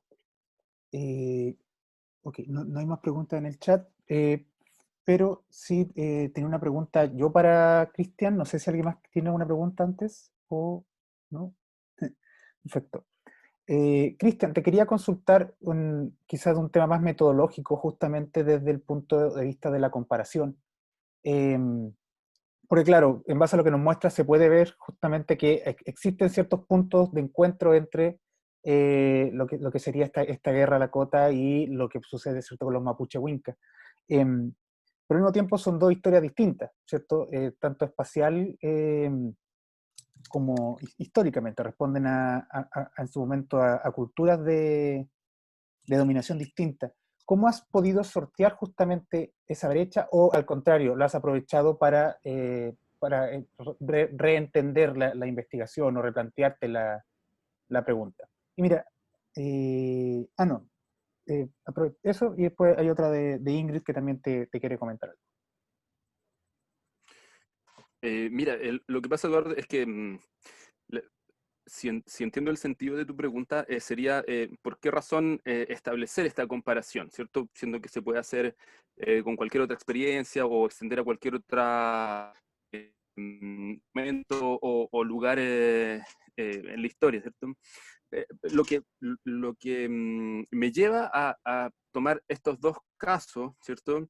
Es que en un periodo muy acotado de tiempo, ¿cierto?, que es la década de 1860 y la década de 1870, ¿cierto?, existen estos fenómenos de guerras de ocupación, ¿cierto?, y que son los ejércitos profesionales que invaden y ocupan los territorios y se anexan, ¿cierto?, los territorios de sociedades que podríamos llamar indígenas, pero en realidad son fenómenos. Es un fenómeno global, ya no solamente ocurre en el continente americano, se entiende como la ocupación de los territorios indígenas en el proceso de la expansión del Estado, ¿ya? Pero en Indochina, en África, ¿cierto? Es la expansión de los imperios coloniales europeos y ocurre precisamente en este breve lapso de tiempo, ¿ya? Ahora, ¿por qué las guerras Lakota y por qué las guerras Mapuche, ¿cierto? Eso tiene que ver con que son dentro de las más, dentro de los que expresan o plantean o se lee, ¿cierto?, históricamente como guerras de resistencia, ¿ya? Y además que proyectan lo que serían íconos culturales, ¿ya? En el caso Lakota está la idea de estos grandes jefes, ¿cierto? Toro sentado, caballo loco, ¿ya? Y como aquello comienza a permear una imagen, ¿cierto?, cultural de lo que es la resistencia a través de la guerra, ¿ya? Y en el caso mapuche, ¿cierto?, recién, hace un tiempo atrás nomás, que se está destapando lo que serían las figuras de, ¿cierto?, de Quilapán, de Mañil-Huenu, ¿ya? Como lo que señalaba yo como símiles funcionales, ¿ya? Pero que no impactaron, no solamente no impactaron la cultura popular, sino que además durante casi un siglo, ¿cierto?, quedaron fuera del procesamiento historiográfico, ¿ya? Ese yo creo que es lo que me hace establecer estos dos elementos de comparación, ¿ya? Es decir, son gente que está inmersa en estas guerras, fenómenos globales, ¿cierto?, pero que además oponen resistencia. Y hay una diferencia entre cómo son recepcionados finalmente por la historiografía y por la cultura popular. Hay un tema que, bueno, no va directamente a lo que tú preguntas, pero igual es interesante señalarlo, ¿cierto?, que normalmente se critica mucho a Vicuña Maquena, ¿cierto?, a Benjamín Vicuña como ¿cierto?, un gran opresor racista, antimapuche, qué sé yo, como el padre, ¿cierto?, de estos discursos, pero claro, porque eso se basa, y esas críticas particularmente en un discurso que lleva como título La conquista, que Vicuña Maquena pronuncia en el Congreso en Santiago el mismo año 68, ¿cierto?, el mismo año de la batalla de Quichurrehue. Pero casi simultáneamente Vicuña Maquena está entregando a las prensas la guerra a muerte, ¿cierto? Donde obviamente el mapuche no es el agente, ¿cierto? Y no es el protagonista, pero tiene muchísimos elementos de historiografía, ¿cierto? Que no existen en otros trabajos, ¿cierto? Entonces como que un poco esta idea del Vicuña Maquena como quien da el puntapié inicial a los discursos racistas e historiográficos, pero al mismo tiempo es este valiosísimo material, ¿cierto? Entonces como que también tiene que ver un poco, o sea, también creo yo que es importante ir viendo cómo se van, no transparentando, sino invisibilizando este tipo de procesamiento de la figura histórica y de los hechos históricos. Perfecto, muchas gracias. Ingrid, tenía un comentario para Cristian también. Sí, ¿me escuchan? Sí, perfecto. Ah, qué bien. Bueno, quería agradecer antes que nada a Macarena y a Cristian por sus lindas y hermosas exposiciones. En este caso yo le quería, no es una pregunta, Cristian, pero sí una reflexión que me surgió a partir de oírlo, que pensaba que compartiendo este entusiasmo que provoca la lectura de Hamalainen, y lo inspirador que resulta para pensar el caso mapuche, pensaba en dos cosas. Por un lado, en que los procesos generales de la historia mapuche, en términos de un imperio, o critiquemos o no ese término, aún faltan conocerse, porque pienso que el proceso pampeano, digamos, lo que sucede con la sociedad indígena pampeana en el siglo XVIII y XIX, está poco conectado con lo que sucede en la comprensión historiográfica, digo, ¿no? Poco conectado con lo que sucede en el espacio de la Araucanía. Es decir, me parece que el proceso general que involucra ambos espacios a ambos lados de la cordillera aún no se conoce en profundidad, que desde la Academia Chilena el espacio pampeano es tomado en forma, digamos, abordado como en forma secundaria o tiene un lugar más marginal, y desde la academia en Argentina lo mismo pasa, digamos, la desconexión con el proceso araucano es similar. Y pienso que eso es un ámbito comparativo también, comparativo y de conexión, de articulación que está por adelante, ¿no? Y pensaba en que esta capacidad de cambio, de adaptación, estos shape shifters a los que vos te referías, digamos, abre todo la posibilidad de indagar sobre cambios en la territorialidad, en las formas de parentesco, en las prácticas de intercambio, en los propios contenidos de la diplomacia indígena a nivel interétnico e intraétnico, que son cambios que se producen en el espacio pampeano, pero siempre y cuando esta sociedad está articulada y formando parte de un espacio regional mayor, ¿no? Entonces pienso que esto, siento que es como una agenda que está pendiente para los mapuchólogos, ¿no? De ambos lados de la cordillera. Y también pensaba que otro ámbito comparativo se abre con el pensar por qué también a los historiadores y antropólogos de un lado y del otro de la cordillera nos cuesta tanto pensar la perspectiva indígena de esta historia, y sobre todo plantearlo en términos de guerra. Por lo menos desde este lado pienso que estas dificultades tienen que ver con dos elementos. Esto tiene que ver, por un lado, con que el indígena en Argentina fue construido ya contemporáneamente a la conquista del desierto en términos de extranjero, es decir, la atribución de la chilenidad fue muy fuerte para justificar acciones de violencia y exterminio sobre esta sociedad, y por el otro lado, la construcción del indígena guerrero también contribuyó a construirlo como una amenaza para que justificara su destrucción o su eliminación. Entonces, la violencia y el origen externo a la nacionalidad lo configuran como un enemigo. En ese sentido, hablar de guerra, del indígena guerrero, es prácticamente justificar la historia tradicional, por lo menos desde este lado, ¿no? Pero pienso que en Chile las dificultades pueden haber sido quizá distintas, ¿no? Entonces pienso que las posibilidades comparativas pasan también por cómo los propios estados nacionales han construido historias acerca de sus procesos de pacificación y de sometimiento y conquista territorial. Era más un comentario que una pregunta, pido disculpas, pero por ahí te suscita decir algunas cosas o comentarme algo, Cristian.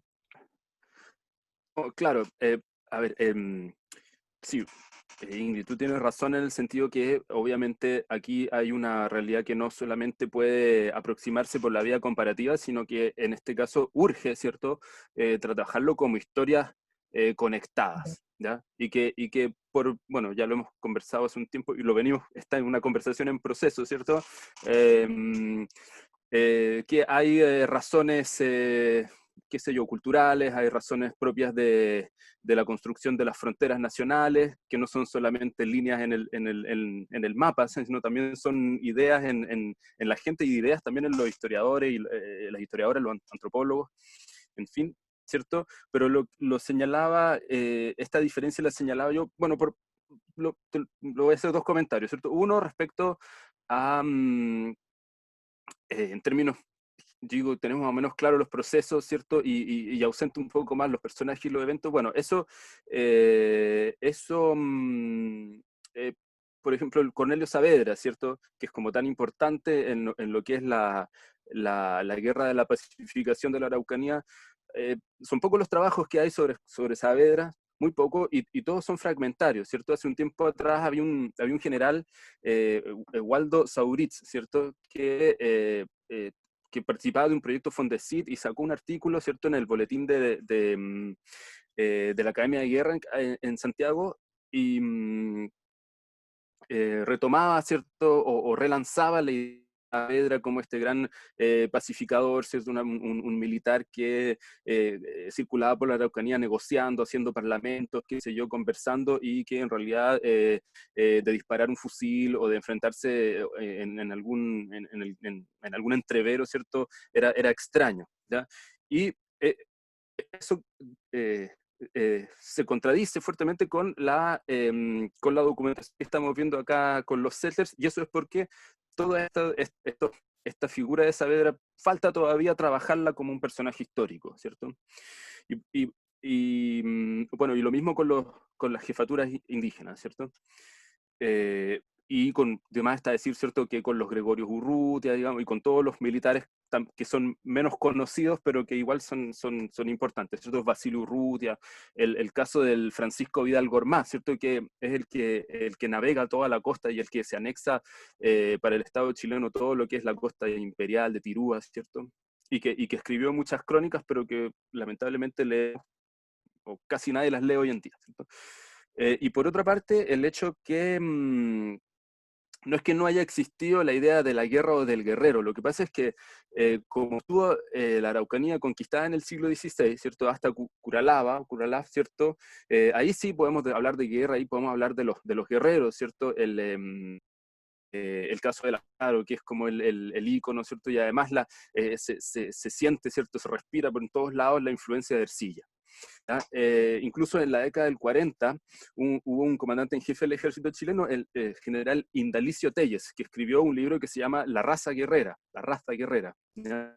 Entonces uno dice, oye, qué interesante este libro, por fin alguien que trabaja el tema, pero uno va y es solo siglo XVI, ¿ya? Solo siglo XVI, y después nos pegamos un salto, ¿ya? O de ahí lo abandonamos, ¿ya? Y lo que sí tenemos es parlamentos, ¿sí? Como que los parlamentos, en términos historiográficos, se comen, diríamos, a la guerra, y yo creo que estamos en un momento en el cual cabría la posibilidad de empezar a ponderar, por decirlo de alguna manera. Perfecto. Me parece que no hay más preguntas. Justamente, profesor Valenzuela, publicada. Antes de leerla, les recuerdo que en caso de que no estén en la lista de correos del laboratorio, por favor dejaron su correo aquí en el chat para poder incluirlo para presentaciones futuras. Menciona el profesor Valenzuela, habría que conectar las post-invasiones del 19 en Chile y Argentina con el despliegue de una nueva actividad misionera que algunos colegas están trabajando, capuchinos, etcétera, y que también se conecta con la llegada de Salesiano a la Tierra del Fuego. ¿Nuevas lógicas civilizatorias? No sé si quieres comentar algo, Cristian. Yo para juntar un poquito, solamente que me ha rondado todo el rato porque a medida que presentabas como para juntar con la pregunta del profesor Valenzuela, y más desde mi curiosidad, que del rigor historiográfico pregunto esto. tengo entendido que para el mismo periodo en Estados Unidos, como junto con el avance hacia el oeste, claro, se da por un lado como con estos scouts que tú mencionabas, o como con, digamos, estas otras poblaciones, pero también está el fenómeno como de los peregrinos o de los colonos o de los pioneros, por ejemplo, pienso en los mormones y en la colonización. Entonces, como y pensaba también, claro, como que siento que en Estados Unidos se está generando como ese proceso de expansión al oeste por parte como de estas comunidades religiosas, y pensaba cómo podría ser el fenómeno como si se asimilaba algo como de tipo misionero, no sé si has podido como revisarlo, como qué influencia tiene, digamos, este tipo de expansión de características religiosas en los Estados Unidos con respecto como a estas poblaciones indígenas. No sé si has podido revisar algo, porque a propósito de también lo que dice el profesor Valenzuela, claro, también en el sur, sé que no corresponden a fenómenos similares, ¿no? Pero en el sur también se están produciendo como fenómenos misioneros, se imponen algunas, no sé, prácticas civilizatorias en los Estados Unidos, no lo sé porque entiendo, digamos, la diferencia de los contextos, pero ¿lo has podido como revisar? ¿Sabes algo? Así como, lo pregunto más desde la curiosidad, ¿no? Que me surge la pregunta. Sí, sí, claro, y algo, y algún diálogo hemos tenido con ONE, ¿cierto? Conocida vuestra, y con Sol Serrano también, que ahora se está dedicando a estudiar a Augusta y en general a los... yo lo que conozco de lo que ocurre en Estados Unidos desde la impronta misional, ¿cierto? No es tanto en lo que podríamos decir el avance de la frontera hacia el oeste, pero sí hay una, digamos, un episodio, es decir, un acontecimiento histórico que es la escuela de Pensilvania, ¿cierto? De William Pratt. Y son metistas, ¿cierto? Y que es un internado, ¿ya? Es un internado en el cual el leitmotiv, ¿cierto? Es matar al indio para salvar al hombre, ¿ya? Esto uno lo ha escuchado también en otras partes, ¿cierto? Pero es evangelizar y civilizar, ¿cierto? En esos conceptos. Esa escuela, la escuela Pratt de Pensilvania, es una fuente inspiradora muy importante para la misión anglicana, ¿cierto? En la Araucanía, ¿ya? Y opera también en ese circuito. Yo los anglicanos conozco bastante bien porque fue parte de lo que yo trabajé en mi tesis doctoral, ¿cierto? Igual hay distintas generaciones, ¿cierto? De misioneros anglicanos que llegan partiendo del primero, que llegan en la década final de la década del 30, es decir, en un momento en el cual hay un vacío misional en la Araucanía, ¿ya? Y recién empiezan a llegar los primeros, o a volver, ¿cierto? Los primeros franciscanos, y un poquito tiempo después empiezan a llegar los primeros capuchinos italianos, ¿ya? Y ahí el objetivo es ir contra estos indios, ya que por su espíritu de libertad y por la resistencia que le han dado al romanismo, así lo llaman, ¿cierto? El romanismo, que en el fondo es la colonia hispana, ¿cierto? Con su impronta católica.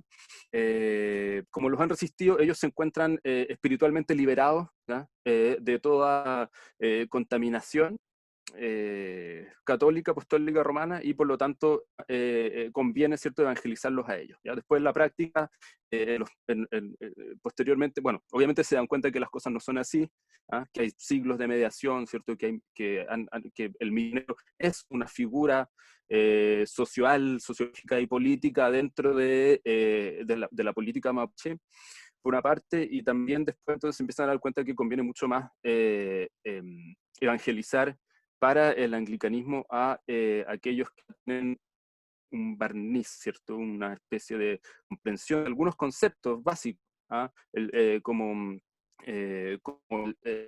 los que yo me recuerdo ahora, de Dios, por ejemplo, y del pecado, ¿ya? Es importante, ¿cierto? Entonces hay una gente que ya algunos conocen el pecado, pero fíjate que las primeras traducciones del Evangelio son al Mapudungún son de los anglicanos, son construidas por los anglicanos, ¿ya? Y ahí también se da toda una dinámica de la traducción de algunos conceptos y de la comprensión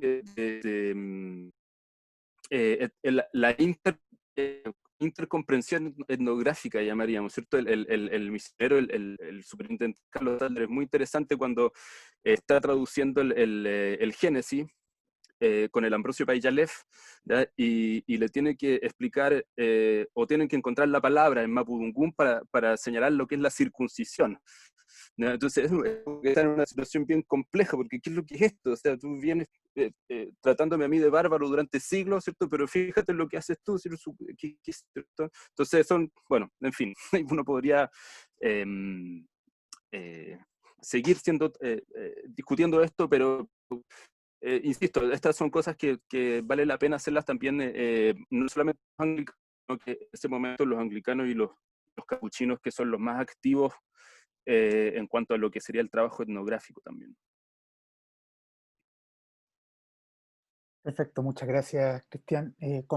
Agrega el profesor Valenzuela al final que Alberto Arambur está trabajando esto y también Matías Moreno su tesis de magíster, relacionando con el trabajo forzado de indígenas. Así que ahí también quedan esos datos en caso de que quieran seguir revisando al respecto.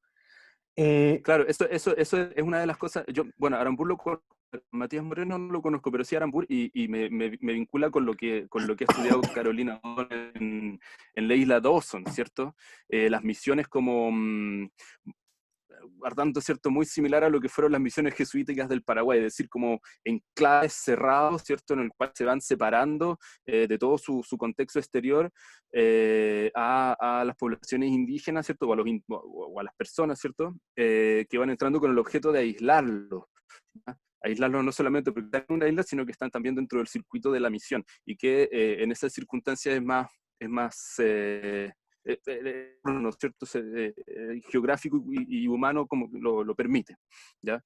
Cuestión que de alguna manera como que los mapuches también representan, pero así como lo mencionábamos, ¿cierto? Los mapuches son sociedades originales y como alguna vez le escuché decir y ya también lo hemos escuchado, ¿cierto? A Guillón Bocara, son sociedades que van incorporando elementos, ¿cierto? Entonces van siempre redefiniendo, ¿no? Perfecto, muchas gracias.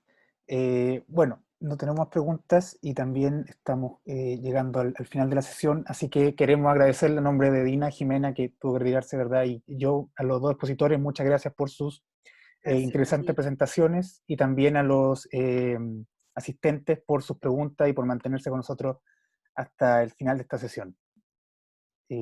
Así que eso, muchas gracias y nos encontramos el próximo mes en la que sería ya Dina me dice que es la séptima, yo creo que es la novena, tenemos que contar bien, pero sesión del laboratorio. Sustantiva. Sí. Así que muchas gracias. Hasta el próximo mes. Felicitaciones, gracias a todos. Chao, chao, chiquillos. Chao, chao. Chao, gracias. Chao, que estén Gracias bien. por la invitación. Saludos.